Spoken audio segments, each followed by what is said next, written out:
Look, I know you all want my body, but Police Chief Davis might be watching, and you know how he is about that. Well, it's Sammy Studs. Did they put those on while that suit was on you? Yes, and it was very painful. I imagine it. How are you tonight? You sound in a good mood. There's a couple up there that's better than most. I'm Johnny Carson, and humor is my business. And I'm thinking of filing for bankruptcy right after this one. I don't know about this Friday night crowd. I think I'm in trouble. There's a guy up about in the last 3 rows watching me through 2 wine bottles. Have you ever seen it? Which you've done a number of times. Well, anybody that was left out of Howard Hughes' will? Have you been following that? Very interesting. They think now, but they're not sure, and there's going to be a lot of contesting of the will, I suppose, but they think they have discovered what his real will is. And a lot of guys were affected. Now, is Tommy here tonight? No. Well, he's probably making out his will. Yeah.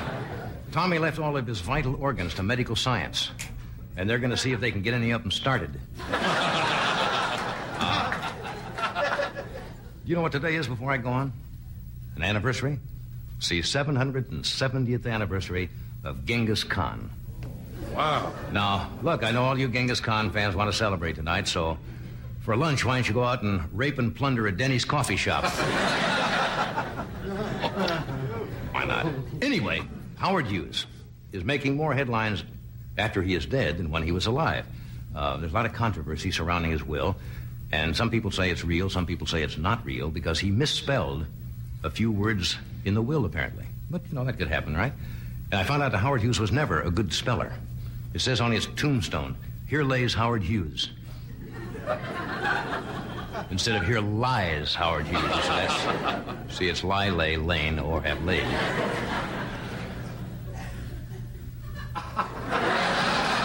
And I'm going to join him shortly, I have a feeling. Do you get the feeling that maybe Hughes isn't dead after all? He just buried a tall wino so he could have some peace and quiet? They say that Hughes believed in reincarnation, and he said he wanted to come back as a Maytag repairman so nobody would ever bother him. That's what he said in his will. Did you read one of the beneficiaries of the will? It was a gentleman who runs a service station, and Hughes left him, according to the will, $156 million. Yes, he was a service station attendant. He befriended Hughes or something, or loaned him a quarter. Yeah. And he left him 1/16 of his estate, which amounts to 156 to a guy who runs a gas station. Actually, it wasn't 150. It was $156 million and 9/10. He left to this guy who runs the gasoline station.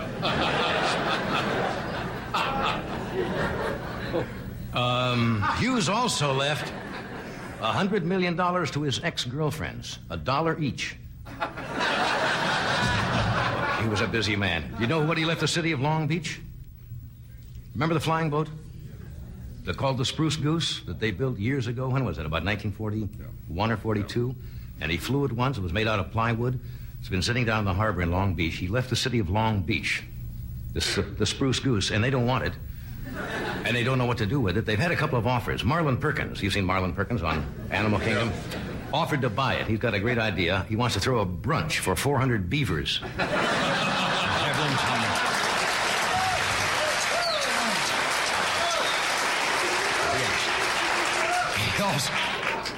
He also had some strange bequests in his will you may not be familiar with. Hughes left $2 million to medical research to discover a cure for crowds. He willed $3 million to the first Eskimo who can prove he is shy. Was one of his bequests. And he left $22 million in trust for his Venetian blind fund. As I say, he was weird, and Howard wasn't too funny either, but those are some of the bequests. Well, we have an exciting show for you tonight. We really do. You'll never know how exciting this show is. Later on, Hubert Humphrey will be our guest. He will be out here to sing "Your Lips Say No, No, But There's Yes, Yes in Your Eyes." No, we have a gentleman I've been trying to get on this show, whom I'm a great admirer of, who I think is one of the most entertaining people in the world, has never been with us, is joining us tonight. Paul Lynde is with us tonight. See, everybody? Just Have him on. what? What'd you say? I said wonderful.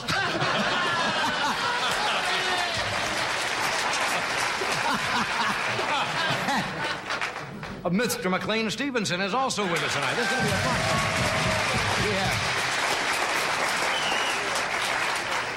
one. The gentleman we refer to almost reverently as Mr. Baseball. Mr. Bob Uecker is here, Mr. Baseball. And we have our matinee lady, Miss Carol Wayne, who's going to join the mighty Carson Art.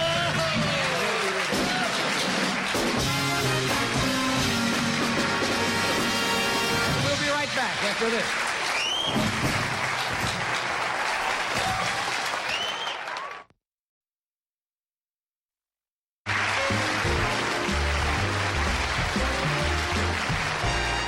Welcome back. Good group. It should be fun. No, that's true. I think the people thought I was, if you haven't read the paper, making that up about Hughes leaving according to the one will they found. There are going to be people picking up hitchhikers all over the country now. Yeah. Remember when they say do not pick up a hitchhiker? And this is what this fellow did in 1968. Mel Dullard or Dumar? Dumar. Was in Utah, but at that time he was in Nevada. He was driving along. He saw this, according to Mr. Dumar, or what was that, Dumar? I think it's Dumar, yes. This fellow standing there, he said he was thin, tall, about 6'2", had a little gash on his cheek or something, and he wanted to lift into Las Vegas. He was bleeding. He was bleeding or something, and he was going to take him to the hospital, and the guy said he's Howard Hughes, and this fellow says, you know, you got to be kidding, because the guy borrowed a quarter from Mr. Dumar. Mm-hmm. And, so make a phone call. And he dropped him back at the Sands Hotel, and according to the will they uncovered, he left him 1/16 of his estate. A good Samaritan. And 1/16 comes to, according to the papers, 125 million. 56,250,000. You read carefully, don't you? $156 million. Yeah, 250,000. And it turned out this fellow was a Mormon, which is another unique part of that, too, because he was so interested in the Mormon church. Well, they're trying to determine whether the will is legitimate. Wouldn't that little bit of information itself make it look fairly legitimate? Who would else know about that incident? Right. Besides this gentleman and Howard Hughes. I mean, somebody couldn't make that up and put it in a will. No. It was written in 1968, could they? No. You didn't get anything, did you? Not a word, no. I haven't heard a thing. Anyway, tonight. I'm hoping that, you know, that you'll remember me. Look, kid, when I go, you go. That's the deal? That's right. Didn't you? Is that, Did you ever read the NBC contract? When I signed that Carson contract? goes, you go. Even if you're in perfect health, they execute That's it, you right? and they put you. You realize tonight is a kind of an anniversary for us as well? This is the end of 4 years on the West Coast. That is right. We've been out here in California for 4 years. Yeah.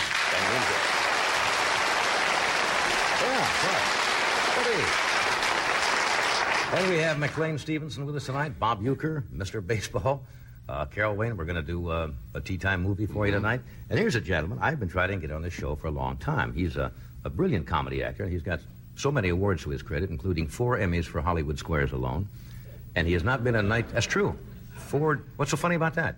You think I'm making it up? He's won 4 Emmys for his appearance on that show. And he used to do concert work in nightclubs. I didn't know that. Did you, about Paul? And he is returning this summer after 23 years' absence. That's called getting an act together, right? And he's going to be at, get this, the Valley Forge Music Fair in Devon, Pennsylvania, June 7th to the 13th. The Painters Mill Music Fair, Owings Hill, Maryland, June 15th to the 20th. The Storyton Theater, West Springfield, Massachusetts, June 21st to 26th. The Westbury Music Fair, Westbury, Long Island, June 18th, July 4th. The Shady Grove Music Fair, Gaithersburg, Maryland, July 6th to the July 10th. He's another Bob Hope, Paul. Right. Would you welcome Mr. Paul Lynde?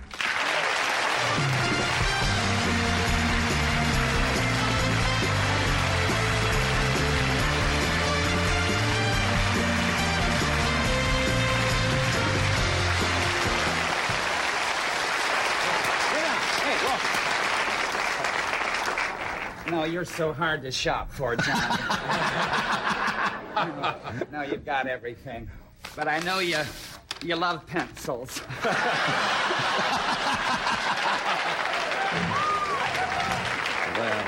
So, you fiddle with that and stay off my back. Or do whatever you want to do. That's an exact duplicate of the dumb pencils I sit here and play with. Somebody sent me from an advertising. Yeah, this exact duplicate, the Bonert Advertising Company. That's nice. Most people don't bring me gifts. Well, you see it? You've got style. I was so pleased to find out your 4th anniversary, so considerate that. Out here in sunny California. You got style and class. How are you? Fine, but, Peter gives paper clips for nervous guests on Hollywood Squares. What do you give for nervous people? Well, why would you get nervous, really? Now, I've asked you to do this show before, and I know you're busy. And we kept coming to you, and I said, hey, come on, Paul, drop on the show some night. Just come in and say hello. I watched the show, and I think you're the greatest, and I don't know. It's that I've, I'm on Squares 7 nights a week, and maybe if I guest on a show, that's 8 nights a week, and I think we're all worried about being on too much, and I just feel that Squares is so revealing, and, but people constantly ask me why I don't, and I really don't know, other than I'm just absolutely scared of coming out and being myself. Come on now. I usually, when I go out in the summer, the last 6 summers have gone out in the play, and I'm very secure you got a role to hide because I can hide behind the character. And this summer I'm going out as Paul, and I won't lie about it. I'm terrified, but everyone says I'm going to have a lot of fun. Do you ever notice how much more ridiculous you can be when you get into a costume? I love to do pieces where I get in and play a sketch because you can absolutely go bananas, and it's not like you're doing it. That's right. If they don't like it, it's not you. They say the character didn't play well tonight, and you get away from it, and you talk about the character in the third person. Somebody will say, what do you like? I said, yeah, Art Fern character I love to do. And I remove it from myself, which is, I want to ask you something. How do you get away with the jokes you do on Hollywood Squares? You people come up with some of the wildest answers. We couldn't get away with it this time of night. I don't know. I'm going to do some of the my favorite questions and answers over the years on Squares, and a woman has evidently taped all of the dirtiest ones. Or she has the dirtiest mind. I forget I had any. I didn't know we got away with them. Oh. And we were running them over the other night, and I just couldn't. I said, maybe she's reworded them, but it is, she taped them. I don't realize it at the time, but when I'm in a store, or like a Safeway or something like that, someone will yell, the question. Well, maybe I said it 4 years ago, and I don't remember last night. I saw one the other week. I think this might have been a repeat, and the question was to you. Peter Marshall says, Paul, can you get a pound of feathers out of a goose? And you said, I got him in there, didn't I? I'm glad you remembered. And I fell right off of the couch. I'm glad you remembered. Crazy show. How many of those have you done? I'm going into my 10th year. I've been on it. I've been on it 9 years as a regular. The first year I was very insecure about doing it because, I don't know, I'm really a script man, and I like to know what I'm doing, and so the first year I would not become a regular, and it's just like, when people interview me, like on the summer tours and so forth, I use your example a lot. You weren't that hot the first year. No, I was warming up to it. I say it's experience, and I say, look at Johnny Carson. I said, watch how each year he just seems to get more fantastic, and I said, it's a word that, especially I tell young people that never put it down. It's called experience, and it there's shows. No equating for it. I think, the first year I did the show, I was absolutely, I really didn't know which direction. I was rooting for you, but and didn't know which direction to go with it. But boy, I tell you, what you've done in the last years, it's unbelievable. You have no peer. Hey, thank you. That's not you. Thank you. Now, when I introduced you tonight, Doc went right into an impression. Rich Little does you. Rich makes his living imitating other people. Do you know who does the best? Who? Rich Little's brother. Rich Little's brother? He did it one night on The Tonight Show. Rich was on the show and brought him out of the audience. And I really think it's the best I've ever seen. And it's the only imitation he does. Rich Little's brother. Which is amazing. How did you develop another particular style? You have a style of delivery, you got a style of takes, which we all pick up a little here. I don't just know. Over the years? People ask me that over the years, and I think timing is what you're born with. I think that is your talent. I think it makes you distinctive. No one's like you, and that's God-given to you. And I prefer not to know what it is. People say, do you believe in analysis and things like that? I do for many people, but I don't for performers. I think it should be a mystery. It's like trying to analyze. I don't think you should know yourself that well. It's like trying to analyze comedy. There is nothing duller than to sit around with people and say, let's discuss why people laugh. They laugh because they happen to dig your timing, and it coincides with theirs or something. Because you can't be universal. There are people that that can't like everybody. There are very few people working in the business. But I will tell you the funniest thing that ever happened to me in regard to a fan, in regard to what we're just talking about.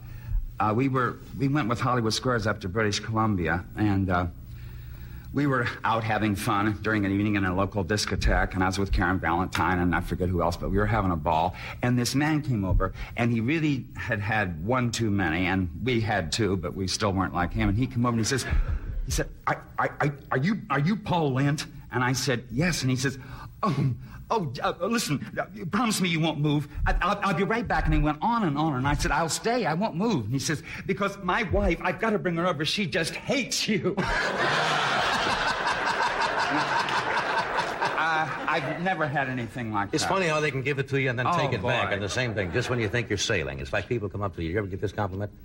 I caught the show last night. And you sit there and you wait for some kind of accolade, or it was sensational, or it stunk. So you never know what to read in it. I saw you on the show the other night, and you go. They walk away. It's like people looking back in your dressing room. You want liars. You don't want frank, honest people. You want people really, they don't want to say, when they start out with, I think I know you well enough, and I just say, get out! Yes, I'm a friend of yours, aren't I? You say, go away. Go away. I got to take a break. We're coming right back. Stay where you are.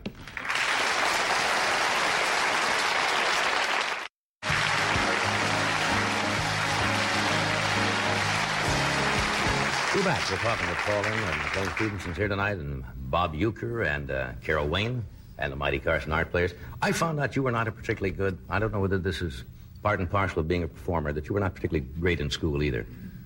I mean, you were not the valedictorian of the class. I was real good in high school, and then in college, I don't know if it was cloudy or it was somebody's birthday, I didn't go to school, and I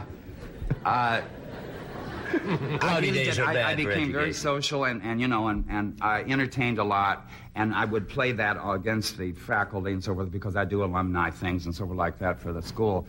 But you're right about right up to the closing of my college career. It was probably the biggest crisis of my life. Your grades go home first to your father, and you don't know what they are. And my dad called, and he can be frank, and he said, "What the hell is V?" And when you're panicked, I said, valedictorian. What else? And so it was a snap course. It was one of those courses where everybody else in it was football players. And I think it was drawer arrangements or something like that. And sock sorting and that type of thing. Really snapped back on me. And I went to this professor who I thought had no humor. And he said, V is for visitor. He said, you've never been in this class. And I had to finally go. I went to everyone but the governor of Illinois, because my dad was already in the car on the way. Well, you don't tell him out on Deering Meadow with the no cap and gown, Dad, sorry. And he was on his way. Well, they weren't even going to graduate. No, absolutely not. And I went to everyone, and they started passing the buck and everything, and the dean of speech school would say, well, if you can get this person, and sort of like that. So finally, God bless him, the highest authority, I did not know that, at a university, is called the Student Senate. And they held a special meeting, and I'm not kidding him, my dad to this, that day never knew it. The ink was really wet on my diploma, really wet. But the Student Senate passed me the morning when I think the orchestra was playing. It was that kind of, but it's amazing what you can do when you have to do something. Is it though? Oh, I tell you, I would not take no. I had to graduate. Yeah. What'd you do right after graduation? I went to New York. Yeah. Then, there was not that much television, and I played around a lot, I'm ashamed to say, and I lost my father, and neither one of my parents ever saw me do anything, but it's an awful thing to say, but I think my father's passing made me do something finally. Really? I had no more help. And it's amazing what you have to do when you have to do it. And I started writing, which I really didn't think I could write because I couldn't afford, to buy material. And I wrote a number and entered an amateur contest at number 1 Fifth Avenue, which is still down there. And it got me my first break, and luckily Leonard Stillman, which is magic, and it's great in those days when I was in New York. There were marvelous little showcases like that where you could showcase yourself, because you can't get an agent. And you had all those little reviews. They were marvelous, and that was what magic that happened for me. Leonard Stillman saw me do this number and put me in his first Broadway show. How come it's been 23 years since you've gone out now in the concert field? Mainly because of trauma, really. The last time I ever worked in a nightclub was the Versailles in New York, and I can talk about it because it's no longer there. I think it was in the Round Table and was something else. But it was one of the most expensive nightclubs, I think, in the world. There were no prices on the menus, and I think water was 85 cents. And most of the time when you were on, the police were there fighting with the customers because they would just scream, "I don't carry that much money on me," because the bill could be $500 and $600. In those days, it's a lot of money today, but in those days it was unbelievable. And I'm not kidding you, I played there 16 weeks, 2 shows a night, and I bombed every performance. And the owner of the club, he would not fire me. I would go and plead with him. And there's a story that a lot of comedians tell around, but it's mine. It truly happened. One night I was doing the best thing I had, really, at that time, was the African monologue. And the people ringside, suddenly while I was in the middle of the monologue, got up and started dancing. And there's no music in my act. See, that's a tip-off They right just there. couldn't wait any longer. Really, it was incredible. And it was that way all the time. See, when people dance during the monologue, that is the first hint that I have found that you're in trouble. And I played another club, Spivvy's Roof. Do you remember Spivvy's? Spivvy's Roof? It was it was a penthouse club, and very, very in when it was hot. Well, I closed it. Closed Spivvy's? I closed Spivvy's. I really did. I was the last person to perform there. And, as I said, it was up on top of the roof. And Spivvy and I'd be sitting back in the corner all alone, and we'd hear the elevator, and she'd say, "Get your props, you're on." And I would get my props out, and it was just the elevator man. He was lonely and wanted to talk to us, or the landlord trying to collect the rent. It was just incredible. And, Spivvy, when we did have people, like on the weekend, I would announce her after I was through, and she'd run in the John and lock herself in there till the club closed. She never would come on. She would as soon as the club closed. And Judy Garland and Martha Ray and Judy Holliday, they used to come in, and Spivvy would entertain all night long for them. But she would not for the audience. And finally, one night I went to work, and when I came, the piano was down on the sidewalk under the canopy, so I knew it was over. And the elevator man was dancing. It's wrap-up time. We'll take a break. We'll be right back. Stay where you are.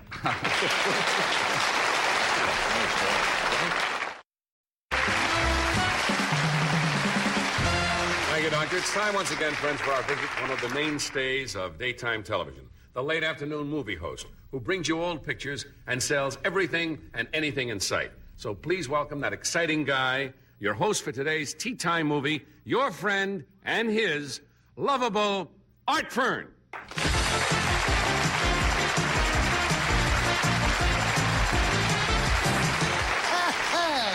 Hello, feature film freaks. Art Fern here with today's feature film. Marty Allen, Alan Dale, Dale Evans, Dale Carnegie, and Erecto, the Wonder Eel, in Abbott and Costello.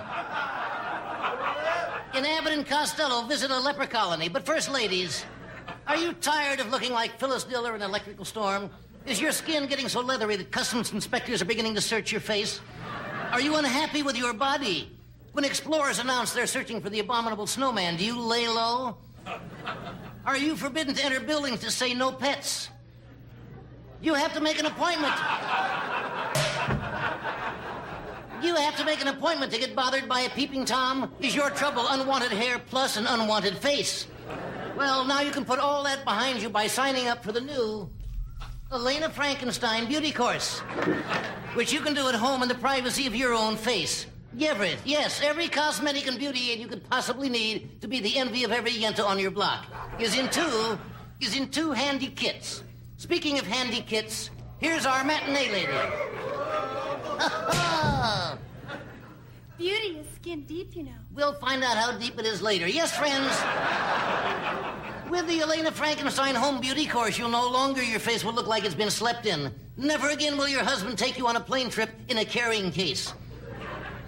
In just 2 weeks, you can lose 20 pounds and $200. For $25, we'll give you a complete facelift, and for only $10, we'll lower your body. We have all the latest equipment and treatments to make your body beautiful. Send for the Elena Frankenstein Home Beauty Kit, and we'll make a new woman out of you, even if you're a man. First, it's going to be a long night here at the end. First, we have the new Elena Frankenstein lipstick, which comes in small, medium, or Lovelace. And for you ladies with larger mouths and fuller lips, we include this handy lipstick applicator. Try our home mud pack treatment. We send you a box of dirt taken out of Helena Frankenstein's backyard. You merely add water. And that's not all. You get a pamphlet on beauty, in which the matinee lady gives you 2 big tips. What are these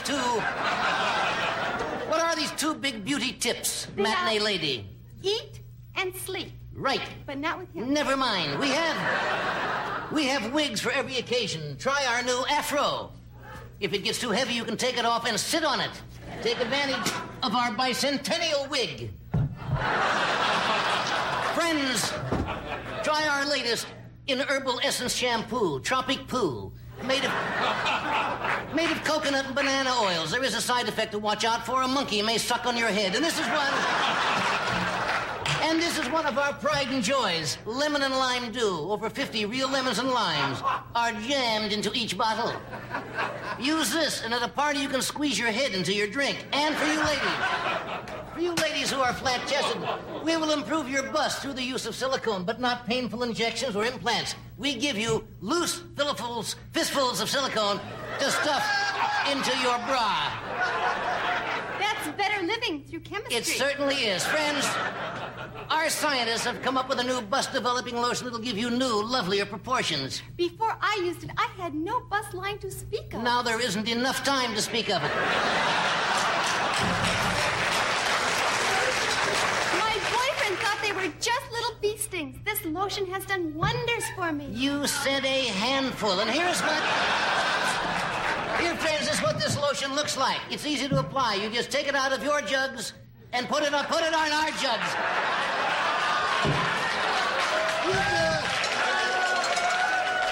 You do whatever you want to with it. And men, let us not forget you. Compared to you, is Marty Allen starting to look good? Is it difficult to hold your head up because of the weight of your dandruff? Are you gross and overweight? Are you men worried about losing your hair? Toupees don't fool anyone, and hair transplants are too expensive. Elena Frankenstein will give you the ultimate transplant, a plant transplant. We send you a special shampoo made from grass seed and fertilizer. Here is a photo of one of our customers before his plant transplant. And here he is a full 3 weeks later with a full head of leaves. No more trips to the barber. Once a week you water, once a year you rake. You'll know when autumn is coming by looking in your bathroom mirror. Men, send for the latest thing in home beauty and grooming, the Fix Your Head First Kit. That's right, friend. This kit comes with a set of combs. We cater to your personal needs. Here's a comb for left-handed persons, a comb for right-handed persons. We also have the new Telly Savalas model comb. Here is the Alice Cooper model for people who haven't combed their hair since 1948. Here's our comb for people with a heavy dandruff problem. And now back to our movie starring Harry James, Art James, Jesse James, James Dean, Dean Jones, January Jones, and Pecker the Wonder Bird. In our double feature, Laverne and Shirley Get a Cramp, and King Kong Fertilizes Kansas. We'll be right back, friends. Oh, we're back already. Friends, let me ask you this question. Is your furniture old and shabby? When company drops in, do you throw a sheet over your sofa and claim you're painting the house? Does your dog refuse to jump on your favorite chair because he's afraid of getting his paws dirty? Are your chairs breaking up to a point where you're finding splinters in your preparation H? Then you, by all means, should drop by California's leading discount furniture warehouse, Tacky City. That's right, friends. At Tacky City, you'll find 200,000 square feet filled to the rafters with furniture. Why do we have so much furniture stocked in our warehouse? Because the fire didn't come off as planned, friends. Visit our huge showroom where you'll see living room, dinette, and bedroom pieces. And speaking of bedrooms, our furniture, like the matinee lady, is fully upholstered. Would anyone like to see a swatch? At Tacky City, you choose from a wide variety of room settings. You tired of French provincial and Italian provincial? Then try our German provincial. Instead of sitting on a chair, you squat on a helmet, friends. Are you forced to cut your food budget so when you sit down at your dining room set, there's nothing to eat? Well, you'll always have something to eat when you sit at our dinette set, because our dinette set is completely edible, friends. $200 for nothing.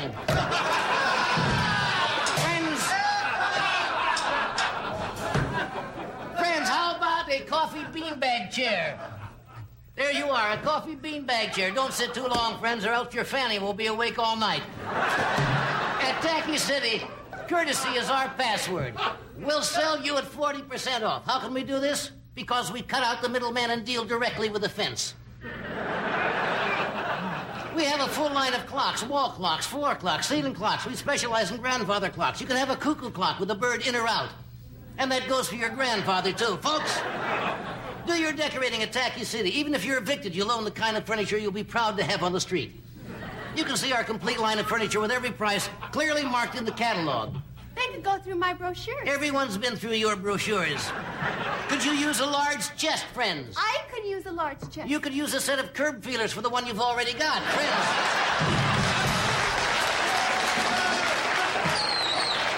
We have beds. I'm growing old before my eyes here. We have beds in all sizes, regular, twin, double, and queen. We have a queen size that folds into the wall, called our closet queen. Friends, you'll like that. Here's an example from our brochure. This beautiful item, where is it? This beautiful item was made in Taiwan. Incidentally, so was the bed.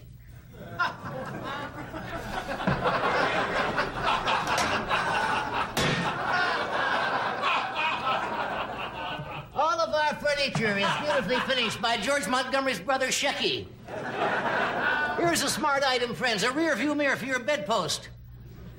If you buy right now, we'll throw in this lovely painting. This was painted by an actual dwarf in Paris. That's why it's blank. He couldn't reach the easel. Here's a nifty item, a bar stool with a net around it. I got caught. Oh, wait a minute. Okay. I got caught in the net once. I beg your pardon. I got caught in the net once at a fisherman's convention. Your whole life sounds fishy to me. Anyway, friends, visit our special antique section. Here's our antique chair sale of the week. This chair was so old, it was made before they invented chair legs.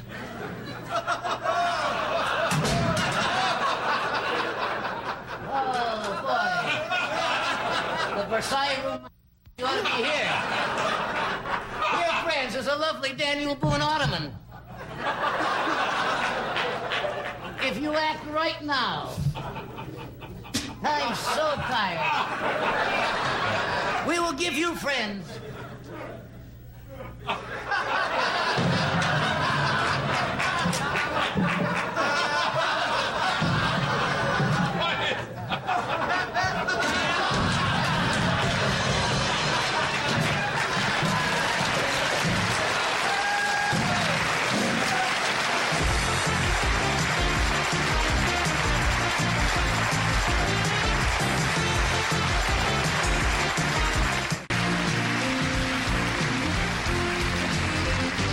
So you had trouble at the old Versailles Club, huh?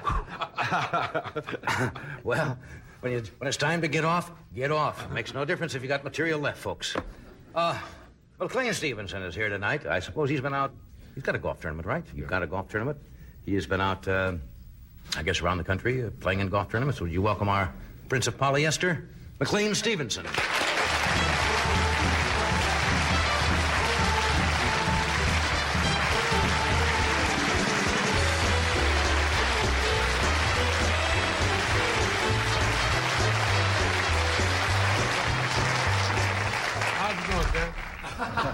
God, I wish I had 3 shells and a pea. You look like you came out of the North 40. You notice anything different about me at all? Yeah, you gotta wear a check coat. Oh, I've worn that about 7 times Have you? before. Well, obviously. Now, I'm not gonna play dumb. Of course, you're wearing cowboy new shirt. boots. This is a brand new shirt. I got it just for the show. I'm wearing the cowboy boots. Sure, I just come back from Houston, Texas. How long is it before you stop? Well, how long is it before you stop talking like those folks? Boy, it's easy to... I'll tell you, 5 minutes after I got off the plane. Good old boy, you doing all that? Yeah. Doug Saunders met me. Says, how's your mom and them? And for the next 2 days, I didn't draw a sober breath or talk regular. Unbelievable. All Texas lingo? Oh, yeah. Had it.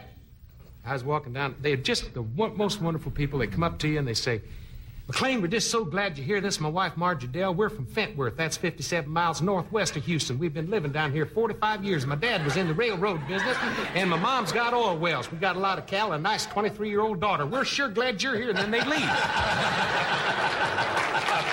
You know? You always give a history. Yeah, and you don't even get a chance to say hello. I loved it. I just loved it down there. Rained a little bit. Rains just about every day in Houston, just a tad. They had 3 inches in 12 minutes down there. Did they, Doug Sanders said one of the funniest things I ever heard. He's a in my funny life. guy. He is. He's the guy that told you, I think, that golf is a good way to screw up a nice walk. That's right. But he said it's 40,000 people lined up at $7 a shot to come in and watch the celebrities, quote unquote, and the pros play. And it starts to rain, and Doug just standing there looking at it, and he looks over at me and he says, you know, McLean, if I bought a pumpkin farm, they'd outlaw Halloween. I love it. You enjoy playing on those things? Oh, I love it. I tried it once, and I gave up golf like Paul did because I don't know if you ever played or not. No. I used to play, but I could not stand that standing in front of the galleries with somebody like Julius Boros or Sam Snead and have to hit a ball. Well, I gave little up. ladies would drop along, with a ball embedded right about here. See, the strange thing about this is when the pros tee off, everybody crowds right up to the fairway, which may be 20 yards wide. Now the amateur comes up, and they still stand there, like you're going to drill the ball like a rifle. And, of course, you don't. Some little lady drops like hard as a carp right in the tracks. You catch her in the bridge of the nose. I take my insurance agent with me, put him right there on the right side. I hit 4 people on the first tee, and they're so nice. And we don't care. Do it again. We just love you. It's true, though. It's terrible. They'll run up just in your backswing and ask you for an autograph. You know? Are you any good when you play golf? I don't know. I think you talk about it on the show. I tell you the truth. I was hoping you you'd ask. Today, I got to tell you something. Today, I woke up, which is not terribly important. I know that. But and got in my little car. It's a good way to start a day, though. It certainly is. And smashed my thumb in the car door. Now, it's like 6:30 in the morning. There's no point in taking a close-up of this, but just trust me, folks. Yes, it's a little blue. And a little blue, yeah, and puffy. And I had to get the car door open because I didn't want to yell, and wake everybody in the neighborhood up, so I got in the car and let it go. I got out to the golf course, actually could not move my right hand, and shot a 74.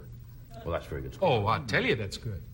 So if tomorrow morning you're going to get out and... I'm going to have to hit my thumb every morning before I go out to do it. That's how much I love the game. Well, then you're a good golfer, obviously.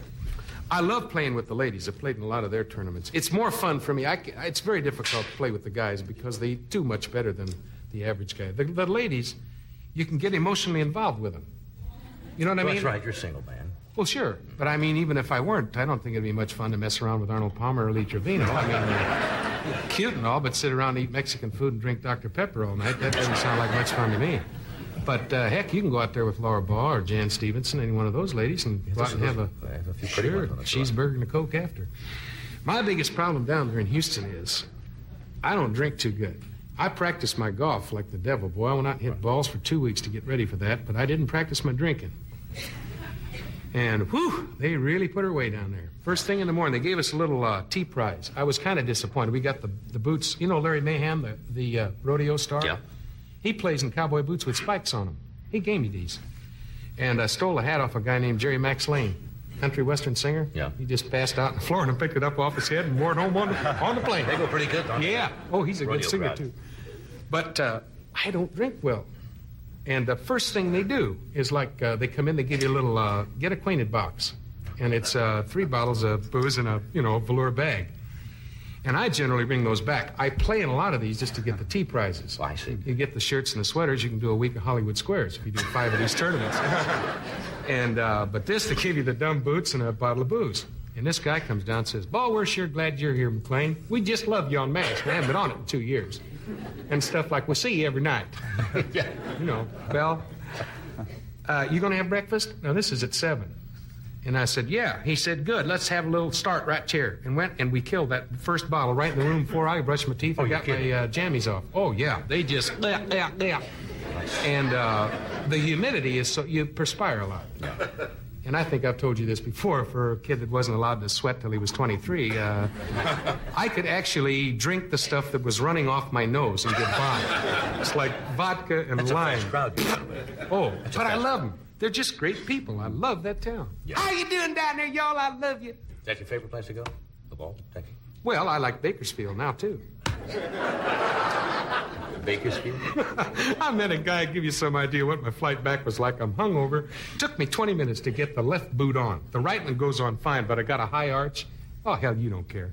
Anyway, I got a high arch. Well, now, I got to show you. This is the truth. I got a sweat sock on this leg, and I had to go get a guy to get me a blue one so I could get this one on. I can't get it on. Because you have a higher arch on your left foot than you do on your right? Yeah, and it's a little snug. Anyway, I was showing off on the plane, had my hat on, wanted everybody to think I was a cowboy. And I sat next to a guy, and I'll tell you how interesting he was. He couldn't decide whether his favorite town was Bakersfield or Moline. I want to play golf in Moline with you, too. Must have been exciting. With y'all. Oh, we got to take a break. We'll be right back after this. No, stay with us.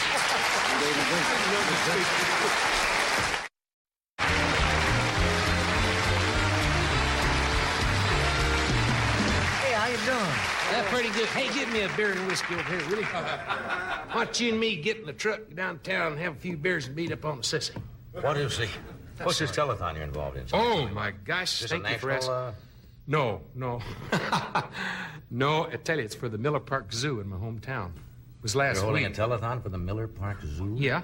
They tried to raise $3,500 to... They threw a telethon for this? Yeah, it was on the local TV station. Okay, there. you put me on now. I'm not either. Miller Park Zoo had a telethon. It was last Saturday night. From, I think, somewhere it went on around 8, and then they lost power around 2 and went back on at 6, and at 2:30 they wrapped it up with the $3,500. Yeah, and did they get the money? Yeah, I wanted to do what I was hoping to do was to plug it network-wise. See, figured if everybody in America, you know how they give you that crap on those telethons, like the Variety Club telethon this weekend is really a good one, and Monty Hall thing. That's nice, and everybody should help, and I'm all for that stuff. But they always say, folks, just if you all just send in $1. Well, if everybody sent in $1, hell, they'd have $200 million. Well, Bloomington, Illinois got $200 million for the zoo. Lord, they could get the zebra restriped and probably give the old lion there with the bad breath and the bad mane. They could trim that What's the big attraction in the Miller Park Zoo? 72-year-old giraffe. 72-year-old with arthritis, I suppose, in the neck. And very bad teeth. You know, they one of the few giraffes in America that does squat to drink. That sounds like a bad zoo. And they'd have enough left over to maybe get rid of the smell. Oh, man, I got to tell you. No, they put the new hardwood floors in. And they got some new ropes for the monkey and put fresh water in. They got a monkey thing, you know, with no cage, just a little water thing that keeps him. And, you know, after 25 years in Bloomington, hell, who wants to get out or swim? Who cares? Bunch of bananas and folks. That's your hometown? That's Bloomington. Yeah, Bloomington. What's your hometown? New York, Paul? Mount Vernon, Mount Ohio. Vernon. You know the funniest line I ever heard in my life? I don't know if it was you that said it, but someone said until you were 17 you thought gravy was a beverage.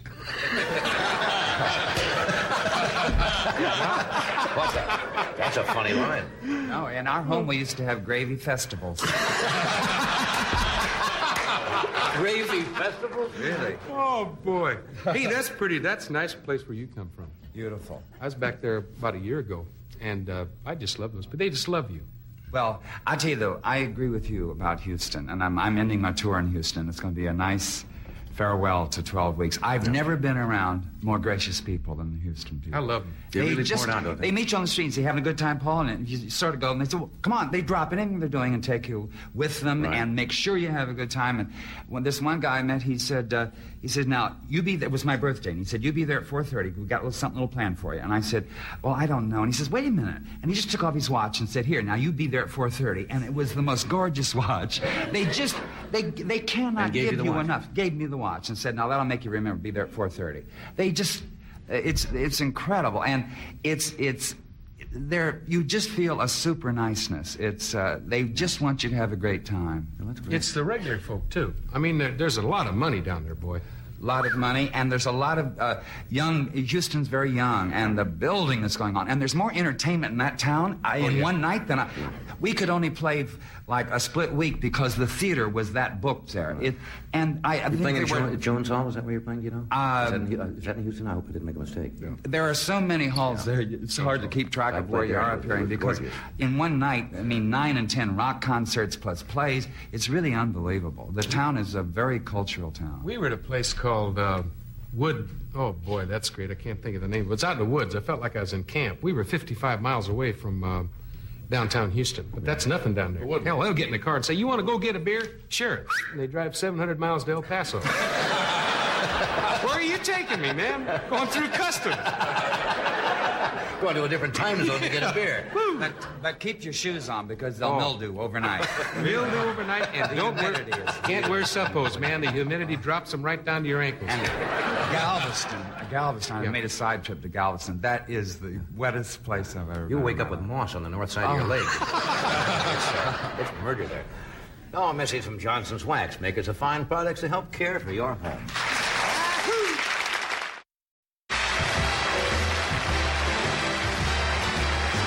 Bob Uecker has been with us before. They laughed when I introduced him as Mr. Baseball. Bob did play in the majors for about 14 years. He did not have the most brilliant career. He is not in the Baseball Hall of Fame.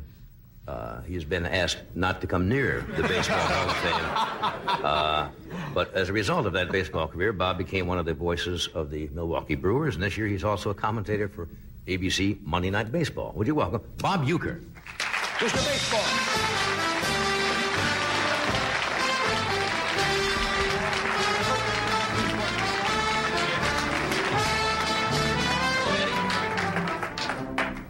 Bob, before we talk about the baseball season, I've noticed this seems to be a trend or something that's happened. All guys who do sportscasting on television wear strange sports jackets. I mean, they seem to be, Haywood Hale Bruner wears things that are ungodly. All of the sportscasters wear.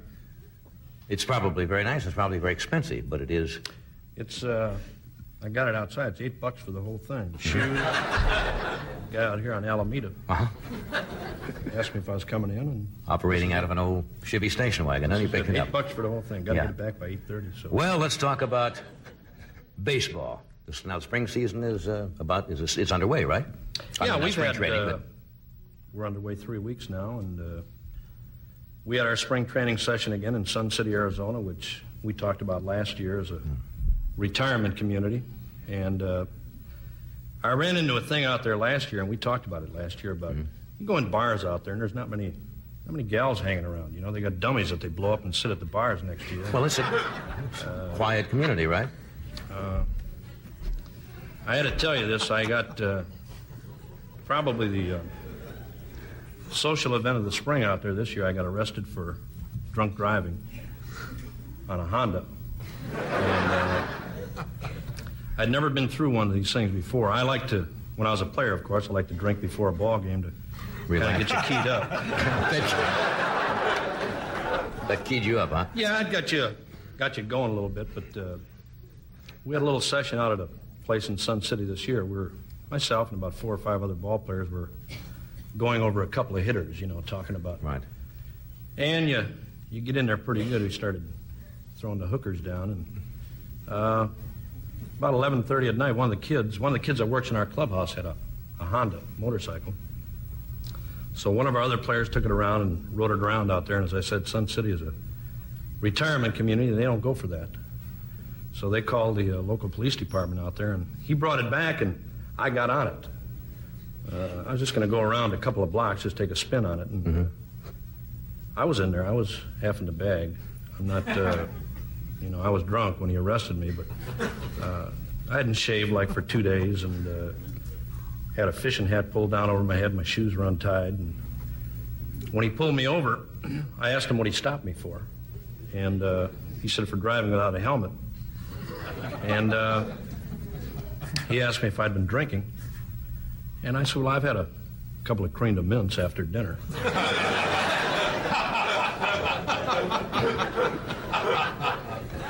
He said, I'm going to I'm going to give you the breath test. I want you to breathe in my face.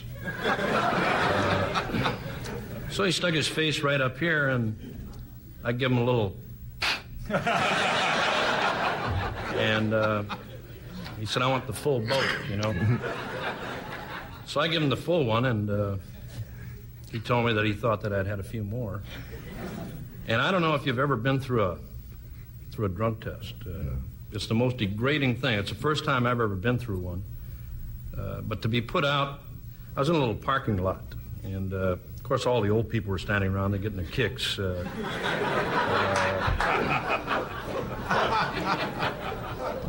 So he told me he was going to give me the test. Either that or you have to do a urinalysis test. And I don't want to do that in the parking lot with all the older people there. People looking around. That's embarrassing, to say the least. So he told me to put my hands behind my head, put your head back. And I don't believe anybody can do that if they're straight, and walk one foot after the other. So I did that and didn't do real well. And told me to put my arms out and touch my nose, which I figured was a cinch. Put one here and one down here. And then the coin test. You know, they drop the coins. They throw some coins on the ground. And this is the one that I was kind of geared up for.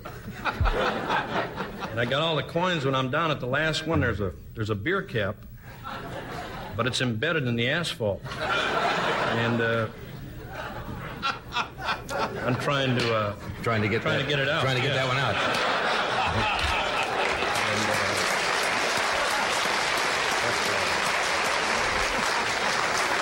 That kind of cinched it. That kind of wrapped it up. That kind of wrapped it up. I got. They dropped the drunk driving charge because I was out there in spring training. Certainly. Doing a lot of goodwill for the other people out there, some of the older folks out there. Right. But they gave me a 5-day deal where you had to stand on the golf carts out there. Everybody drives golf carts, and they play a kind of a bumper pool with you. The old people get their kicks. Oh, I see. Well, they got to have something to do there, and they're declining years. But it was a lot of fun. Yeah. Do you miss playing baseball? You know, a lot of athletes now say that the young people who compete in athletics today, it's not fair because, for example, pole vaulters, they use now the aluminum pole when other guys had to use bamboo. Ball players have got better bats and so forth, so all the records is different equipment. You ever think of records you might have said because of the I don't know if it's different? The equipment is different. I go along with that. I can remember being a catcher, and I'm sure a lot of guys that ever played baseball or a lot of former catchers in years gone by. Nowadays, the catchers that you see playing baseball now, they wear that golf glove inside the catcher's mitt to absorb some of the shock, from the ball that is being thrown. And years ago, And you were a catcher. Catcher. And years ago, we used to use a falsie. This is a true story, a falsie that goes inside of a gal's... Well, we don't know what that is, sure. And only because of the fact that it was... Even non-ball players. Yeah, non-ball players... But what it did, it's a sponge. It's a piece of sponge that absorbs the shock of the ball. That's really all it boils down to. But I think when you're a kid and, going into a store, trying to, you hang around the lingerie counter for a while. You try to convince the lady behind the counter that you need a falsie for your catcher's glove. Embarrassing. She asks you if you want a bra for your bat or something like that.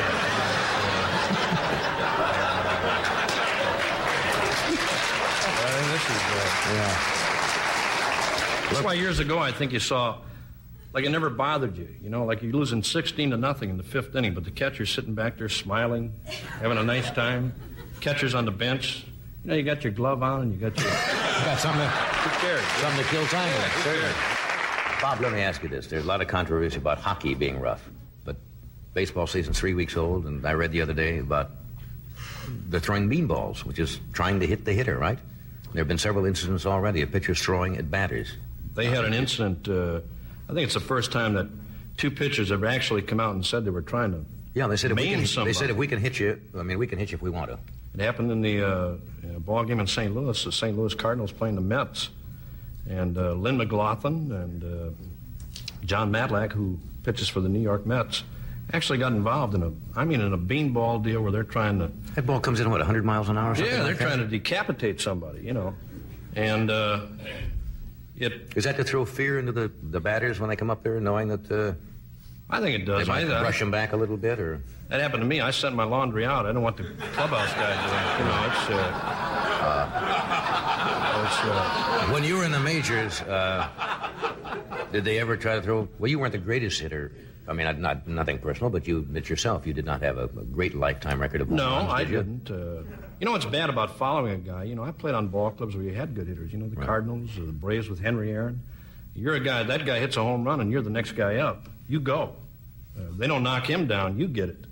And I called a lot of them when I was catching. Yeah. I got my kicks, watching some pitcher throw at some guy's coconut. Yeah. Plus, when a fight would start, you know, I leave all the stuff on, go out there with the mask, and... Well, that's right. You have all the shin protectors. Yeah. I was more of a sucker puncher. Just walk around the circle and hit guys in the back of the neck.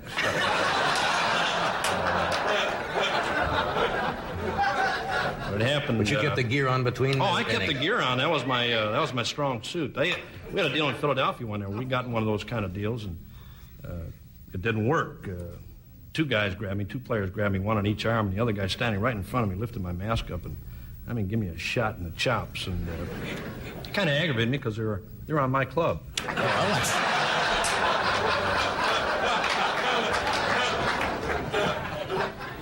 What was your batting average again? I mean, I had a lifetime batting average of 200,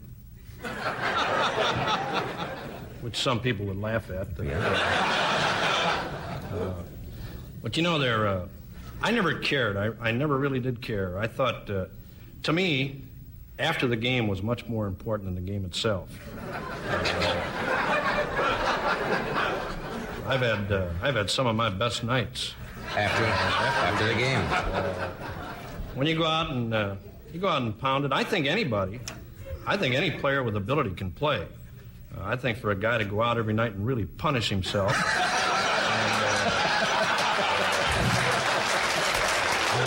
And be back on the field the next day. Yeah, come back the next day and you're hungover and you got bad breath, and you go out for the umpires meeting and nobody wants to talk to you. Yeah. Well, you look at Dave Kingman now with the New York Mets is off to an outstanding year. What's he at 12? Mike Schmidt. 12, 14 home runs already? Well, Schmidt, I believe, has got 11 or 12. Kingman's got 9. They're only hurting themselves.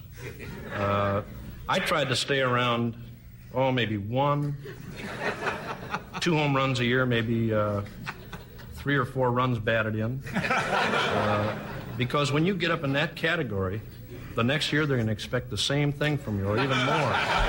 And so you played it cool. You played it cool. I remember to go home after I think I wanted 3 for 4 one time, and I went home and I had a base hit in April, 1 in May, 1 in June.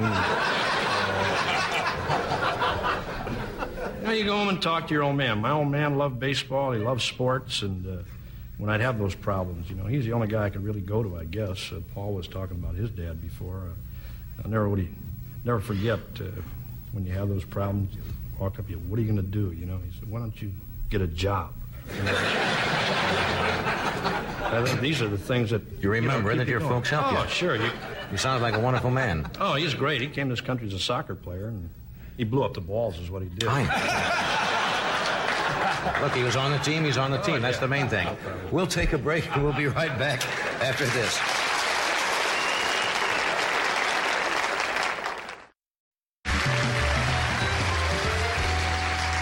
Carol Wayne has been our matinee lady regularly on our Tea Time movie and also a regular on the NBC game show Celebrity Sweepstakes. Would you welcome Miss Carol Wayne?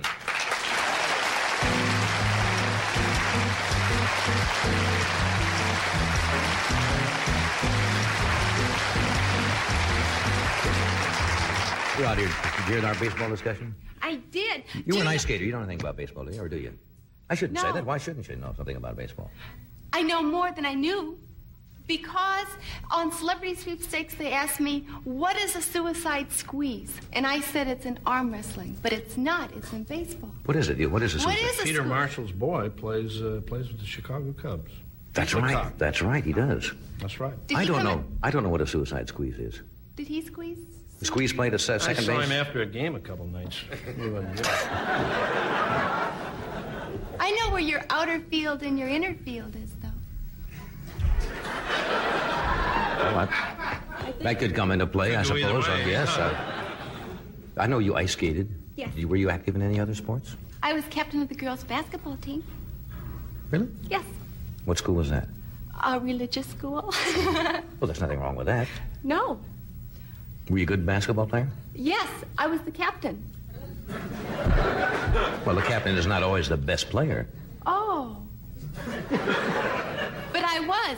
I ran at it and got it in and did a little, yeah, I did that. I don't know much about that. What's a slam dunk? That's when you're right at the hole and you just dunk it in. That's good. But they didn't have that term, did they, when you played? No, they said get it in the hole.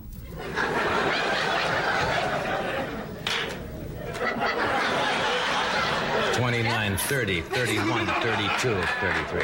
Not I, said the little red hen. I'm not gonna jump on that. And I suggest none of you do either. Just basketball, that was it, huh? Yeah. Well, we played field hockey too, little tunics, little sticks. Yeah. Was it you say religious school? Was it Yes. very disciplined? Yes. Did you ever get to see boys at all? Sure, they went. Oh, I see. It was a co-ed. Yeah. Oh, I didn't know that. They played the violin a lot, though.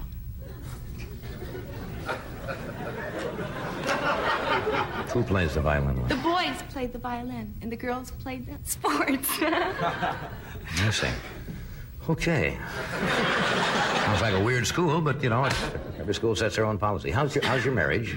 You My talked about marriage that. is sensational. Except you hurt yourself skiing, you mentioned last time you were on the show, on your honeymoon. No, I didn't. I was sensational skiing. That's my other good thing that I do. I get down that mountain. I just can't wait.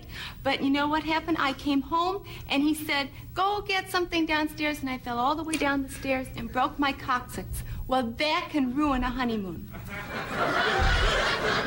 It ruined it. They suppose so. can't put it in a cast. They can't put it in a sling. You have to lay down for 3 weeks. Still. 34, 35, 36, 37. That's very painful also. Very painful. Extreme. It's terrible when you bend your frame. A bent frame it's so awful not to be able to get comfortable. You're right. Yeah. Well. And I discovered being sick, too, that my body is my temple. And now I exercise diligently. Do you really? I love it. Oh, that's good. What do you do? Well, I do leg pulls and arm pulls and sit-ups. And I go to yoga class at Carol Burnett's house. We Do you? laugh. Yeah. The yoga teacher didn't show up last week. She had to go to a bar mitzvah. It always happens that way. You when you're look in getting- sensational shape. I feel good. I don't do yoga, though. No? What do you do? Just work out and play tennis. That's good. What do you do in yoga? Is that where you stand on? Well, not. Yoga is a You do discipline stand- more than anything else, isn't it? We do a lot of things like animals. We're a cat and we're a lizard. We're a spider, but that's too obscene to even talk about. But, and we're standing on our head. After a certain age, you don't want to stand on your head. There's something about being upside down. You don't want to do that. But you do it in yoga.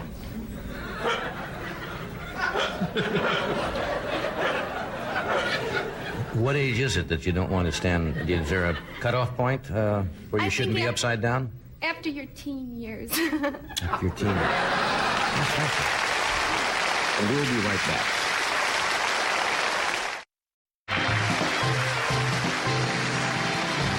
Well, the old clock on the wall just fell off. No. Hey, thank you for being here again. Thank you. All right. Bob, we'll look forward to seeing you on Monday Night Baseball. When's that start? May 10th's our next game, and of course, all the kids I'll be seeing in your local town, so kind of look for me. Okay, thank you. And I would suggest stay away from them, too, kids. Mac, where are you headed? I'm just going to a tavern and drink some Okay. more. Thank you. Good night.